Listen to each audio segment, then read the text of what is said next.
Bonjour, je suis Lucie Bégère et je suis journaliste. Et moi, c'est Mathilde Cartineau et je suis ingénieure du son. Vous écoutez Garçon, un podcast qui interroge les hommes sur leur rapport à la masculinité. Et la particularité ici, c'est que ces hommes, ce sont nos potes. Mathilde et moi sommes féministes, et à force de discussion, on a fini par se demander où se situent nos copains mecs sur ces questions-là. Forcément, pour nous, ce sont des enjeux importants. Alors on avait un petit peu envie de fouiller dans leur tête. Avec chacun d'entre eux, on a parlé de sexualité, de genre, d'amitié, mais aussi d'une certaine Colette, de limitation de vitesse et de caméléon. Tout ça dans l'idée de répondre à une question. Finalement, c'est quoi être un garçon ? Bonne écoute!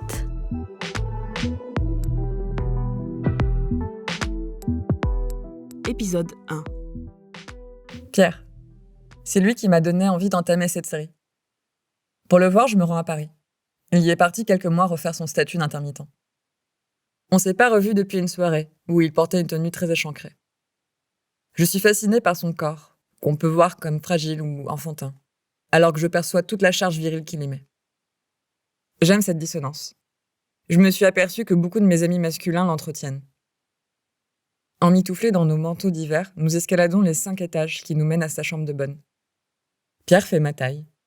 Les cheveux courts et blonds. Il a des grands yeux bleus dans lesquels je me perds souvent. Il sait qu'il est beau. En général, ça me dérange. Chez Pierre, ça m'amuse. Il a vite compris mon engagement féministe, et il se plaît à discuter de ce type de sujet avec moi. Je me souviens avoir parlé une fois avec lui de relations libres, où il confondait polyamour et libertinage. Pierre est créatif, sensible et curieux. T'as l'impression qu'un feu brûle constamment dans son ventre. Cette colère le pousse à être en vie. J'aime sa colère. Il la porte bien.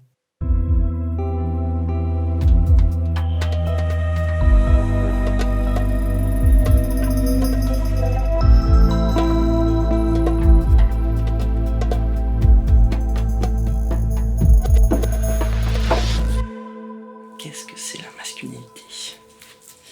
Je pense que j'ai un peu de mal de le dissocier de la virilité. Je pense que je vois un peu les deux mélangés, sans arriver trop à voir quelle est la différence. Enfin, oui, je pense que ça parle plus du genre, du coup, que c'est plus, j'allais dire factuel que la virilité. Enfin, c'est plus biologique, c'est plus, je sais pas comment expliquer. Masculinité. Je pense que j'ai absolument jamais posé. Je me suis jamais posé la question, je pense déjà. Je saurais pas trop dire. Je pense qu'il y a un moment, j'aurais pu penser que c'était tout ce qui est pas féminin, en fait. Et finalement, je le pense plus, je pense. Je sais pas trop. Mais c'est intéressant ce que tu dis quand tu dis qu'il y a une différence entre l'aspect biologique et l'aspect... Ouais. Qu'est-ce que t'entends par là ? Ben, est-ce que la masculinité, c'est pas juste la bite, tu vois ? Est-ce que c'est pas juste le membre qui fait qu'on est masculin ? Tu fais quoi des personnes trans ? Eh ben, j'y réfléchis pas. Eh bien, donc du coup, ce n'est pas ça. Eh bien, je suis un peu largué, c'est vrai que j'ai jamais pensé le truc, quoi. Si c'est pas un état d'esprit, si c'est pas juste le physique, y a pas grand chose, quoi. Finalement. Toi, tu te sens homme ? Ben, ouais. Ouais, mais je me sens femme aussi. Enfin, tu vois, il y a un truc... je me sens pas femme biologiquement, mais je me sens hyper proche et je me sens dans un entre-deux plus que tranché, quoi, tu vois. Et heureusement, parce que sinon il me manquerait un côté, j'ai l'impression qu'on peut pas être entier si on n'est pas un peu des deux, quoi. Et du coup, je me sens pas que... Je me sens pas que homme, quoi. Enfin, c'est étrange à dire. Tu parlais de virilité. Qu'est-ce que c'est que la virilité ? Pour beaucoup, être un homme, c'est être viril.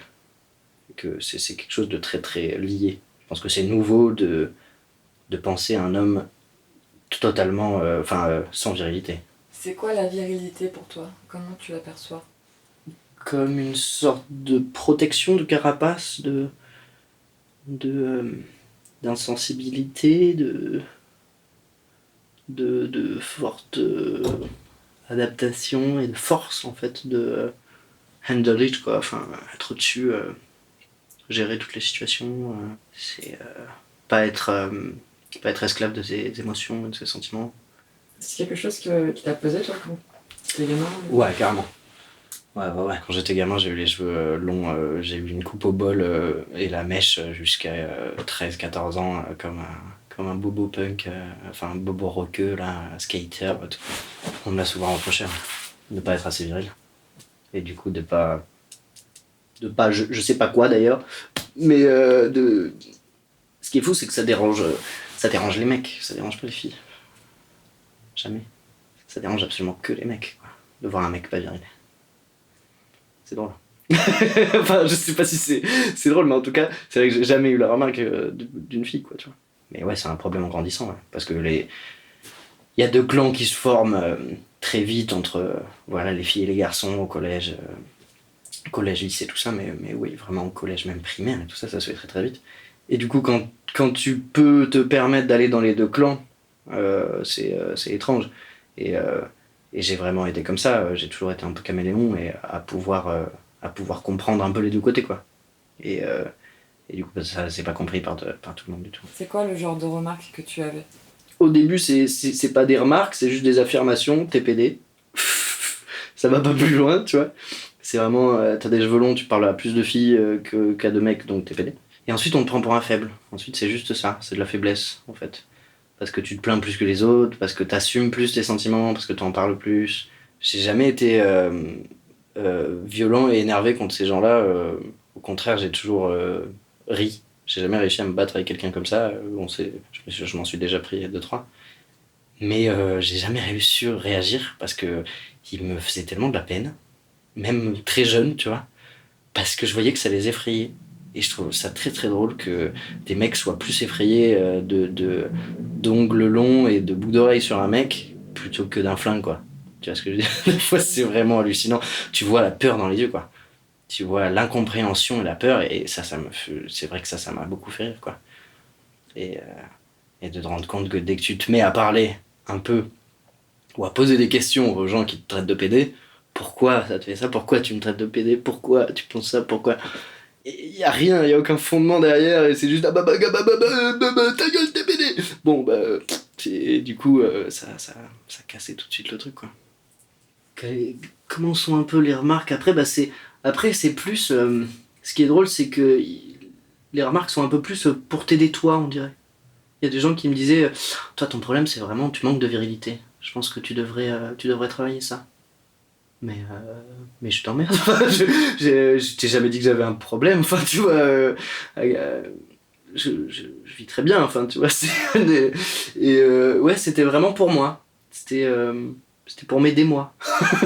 Tu vois, on me conseillait vraiment pour que j'aille mieux, d'être plus viril, quoi. Mais c'est quelque chose que tu actualises maintenant quand tu dis que ça va, moi je vais très bien, ou est-ce que sur le coup quand même ça te faisait du mal et tu réfléchissais à... Ouais, grave. Ouais. Je pense que c'est que cette année ou là, depuis 2 ans où je me dis qu'en fait je suis hyper bien là-dedans et qu'en fait c'est un point fort de ma personnalité depuis le début et que c'est génial quoi, que je suis super content d'être comme ça. Mais ce qui est drôle c'est que je me le disais au début, au collège-lycée, je me le disais grave, j'adorais être le solitaire pas compris des mecs et être le meilleur ami des filles et de pas du tout créer de crainte chez les filles et d'avoir des liens forts sans qu'il y ait de questions sexuelles. Et après, il y a un moment où tu te poses les questions en étant ado, quoi. Mais juste, c'est vrai, est-ce que ça m'attire pas des problèmes? C'est vrai que je suis hypersensible, je suis machin, est-ce que ça me pèse pas pour rien? Est-ce que c'est vrai que je pourrais pas faire un effort pour être un peu plus rentre dedans et faire semblant que je ressens rien en fait, c'est pas du tout mon mode de fonctionnement, donc il y a pas... c'est juste ça sert à rien d'essayer, quoi.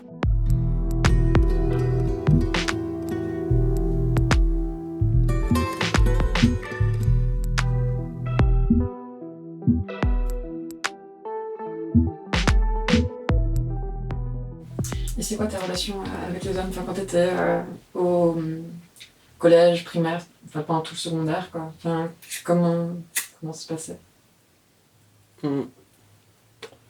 Très très bien parce que je pense que Je suis vraiment un caméléon. J'ai un truc de personnalité qui fait que j'arrive vraiment à aussi peut-être m'effacer et faire le faux cul quand il faut, peut-être, tu vois.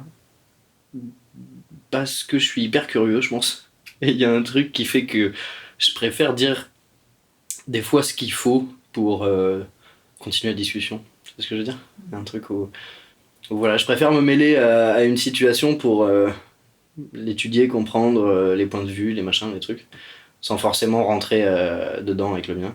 Et du coup, je pense que j'ai pu avoir des discussions sexistes avec des mecs en étant incognito, tu vois. Sans les pousser, évidemment, mais sans les arrêter non plus, peut-être, tu vois. Bon, maintenant, un peu plus, mais je m'entends quand même bien avec les mecs, quoi. Est-ce qu'il y a un jour où t'as réalisé que t'étais un homme? Je me dis un truc en ce moment, et c'est peut-être un peu lié, je sais pas trop. Parce que j'ai pas, je vois pas un événement où d'un coup je me suis dit, ah putain, ça y est, je suis un homme. Parce que je m'en fous. Du coup, je le cherche pas à ce moment. Mais mais il y a un truc que je me dis en ce moment, c'est que malgré toute ma déconstruction, ou en tout cas toutes mes pensées de déconstruction et tout ça, je reste un prédateur. Tu vois. J'ai des pensées encore de prédateur un peu, je trouve. Même si j'agis, enfin, même si je suis pas un prédateur dans l'action, j'essaie pas que j'essaie de pas l'être en tout cas. Euh, je sens encore que je, que je pense qu'il y a un truc propre aux mecs, c'est de penser qu'ils peuvent tout faire et qu'ils peuvent tout avoir et de liberté totale et de mon est à moi, et, enfin tu vois, un truc comme ça. Et je pense que les filles ont pas au moins ce truc, tu vois. Parce que plus de bâtons dans les roues, parce que moins de liberté, parce que moins de possibilités, et du coup peut-être moins de rêves et d'ambition comme ça, quoi. Et je pense que j'ai un truc comme ça encore qui, et qui est quand même vachement masculin, quoi.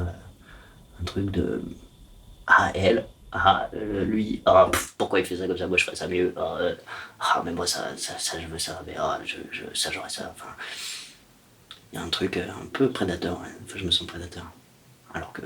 Mais c'est une façon de se sentir fort et d'aborder la vie aussi, quoi. Ça te dérange ou pas de ressentir ça? Envers les gens, ouais. Envers les gens, un peu des fois.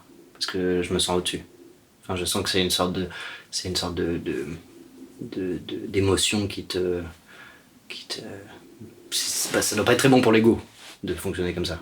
Je suis content de pas fonctionner toute la journée comme ça. C'est juste des petites bribes de pensée et comme je suis quelqu'un qui réfléchit beaucoup, je le sens et je le vois et je me le dis direct en fait. J'ai tout de suite une petite voix qui me dit mais pourquoi t'as tourné la tête comme ça comme si t'étais un loup quoi. Mais et puis voilà, je suis constamment en train de penser à attention, fais pas peur aux gens, attention, tu peux paraître attaquant pour n'importe quelle fille qui se sent pas bien et tu peux faire des bafouilles tout le temps quoi, parce qu'on a été élevé dans une société pourrie là-dessus et du coup j'ai encore des mécanismes intrinsèques pourris donc j'y pense tout le temps donc ça va, je suis pas trop un prédateur. Je pense que je peux pas aller très très loin. Mais et ouais, ça, je pense que c'est un truc quand même vachement musclé. Du coup, tu parles jamais de ce genre de truc avec tes amis? Non. Mais je crois que ouais, ça doit se compter sur les doigts de la main et encore une petite main. Hein. Je pense qu'il y a dû y avoir 3 mecs dans ma vie qui m'ont parlé de cul. Mais pas forcément de cul, parler de masculinité, c'est pas forcément parler de sexualité. Oui, c'est sûr, mais c'est sûr. Mais j'ai l'impression que ces questions sont rapidement liées quand on en parle entre mecs. Enfin, ouais, c'est super dur de dissocier les sentiments et l'acte sexuel entre mecs. C'est super dur. Soit tu parles avec des mecs en couple et là ils osent parler d'amour, mais un célibataire, jamais il va parler d'émotion et d'amour, ou des gens un peu déconstruits, quoi. Et, euh, et ouais, on n'a pas ces discussions, quoi. Parce que c'est des sujets lourds, quoi. Enfin, voilà. Pour des mecs qui l'ont jamais eu, tu vois. Tu lances le sujet, d'un coup tout le monde oh là là, je vais pas parler de ton festival là. Et est-ce que du coup, tu as l'impression toi d'être victime un peu justement du patriarcat, de la masculinité toxique Est-ce que tu complètement. l'as été aussi Ah ouais, complètement. Complètement, parce que moi non plus, je peux pas en sortir. Rien que par ça, alors c'est sûr, je suis absolument pas la même victime du patriarcat qu'une fille, mais je me sens victime aussi, puisque je peux pas l'arrêter, je peux pas faire grand chose, enfin j'ai l'impression d'être un peu impuissant face à tout ce truc, parce que je suis dans un métier de mec et que je vois qu'on est hyper loin, et que même entre mecs, parler de sujets ouvertement comme ça, c'est super compliqué quoi.